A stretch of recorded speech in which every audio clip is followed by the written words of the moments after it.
उत्तर प्रदेश सरकार में मौजूदा डिप्टी सीएम ब्रजेश पाठक ने गांधी जयंती के अवसर पर हजरतगंज स्थित जीपीओ चौक पर उनकी प्रतिमा पर पुष्प अर्पित कर श्रद्धांजलि दी है।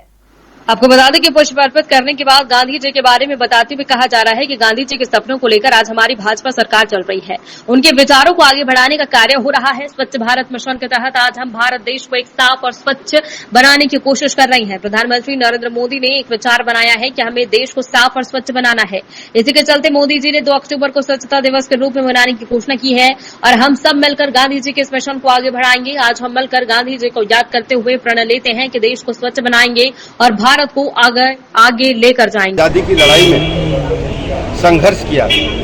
आज भी उनके विचार प्रासंगिक हैं। आज दुनिया उनके अहिंसा के जो विचार थे उनका अनुपालन करते हुए भारतवर्ष को उन्होंने जिस ऊंचाइयों पर पहुंचने का सपना देखा था, स्वदेशी आंदोलन के माध्यम से आदरणीय प्रधानमंत्री नरेंद्र मोदी जी लगातार उस मूवमेंट को आगे बढ़ाने का काम कर रहे हैं। चाहे बापू का स्वदेशी आंदोलन हो या स्वच्छता मिशन हो, दोनों बापू के जो विचार के केंद्र बिंदु थे, आदरणीय प्रधानमंत्री नरेंद्र मोदी जी ने समय समय पर लगातार 2014 के बाद से अपने एजेंडे में उन्हें शामिल किया और आज हम देखते हैं कि स्वच्छता के बाद स्वदेशी आंदोलन पूरे देश में चर्चा का विषय बना हुआ है। पूज्य बापू को श्रद्धांजलि अर्पित करते हुए मैं देशवासियों से, प्रदेशवासियों से अपील करता हूं, सभी लोग माननीय मोदी जी के आह्वान पर बापू जी के विचारों को आगे बढ़ाने के लिए स्वदेशी मूवमेंट को आगे बढ़ाएं और सभी दुकानदार भाई, व्यापारी भाइयों से अपील करता हूं कि स्वदेश में निर्मित वस्तुएं ही खरीदें और स्वदेश में निर्मित वस्तुएं ही बेचें। ये उत्तर प्रदेश के एक एक नागरिक से मैं अपील करता हूँ। सर, आरएसएस के शताब्दी वर्ष के अवसर पर तमाम राष्ट्रीय स्वयंसेवक संघ के शताब्दी वर्ष के अवसर पर प्रदेशवासियों की तरफ से राष्ट्रीय स्वयंसेवक संघ के अपने सभी पूर्वजों को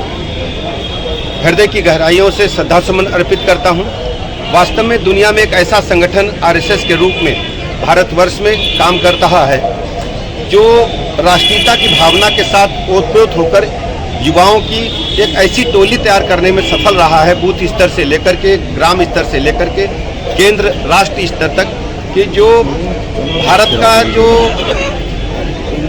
मूवमेंट है, भारत की जो मैं कह सकता हूं वास्तविक आत्मा है, उसको राष्ट्रीय स्वयंसेवक संघ ने अपने कार्यों के माध्यम से जन जन तक पहुंचाने में सफलता हासिल की है। और सब लोगों का मानना है कि राष्ट्रीय स्वयंसेवक संघ ने विपरीत परिस्थितियों में भी भारत के एक एक नागरिक के साथ खड़े होकर के सिद्ध कर दिया है कि वास्तव में स्वयंसेवक यदि किसी से कुछ सीखना है तो आरएसएस से हम सबको सीखना चाहिए। मैं ऐसे अवसर पर अपने सभी पूर्वजों को नमन करता हूं, उनकी स्मृतियों को नमन करता हूं और आरएसएस के सभी भाई बहनों को बहुत बहुत अभिनंदन करता हूं।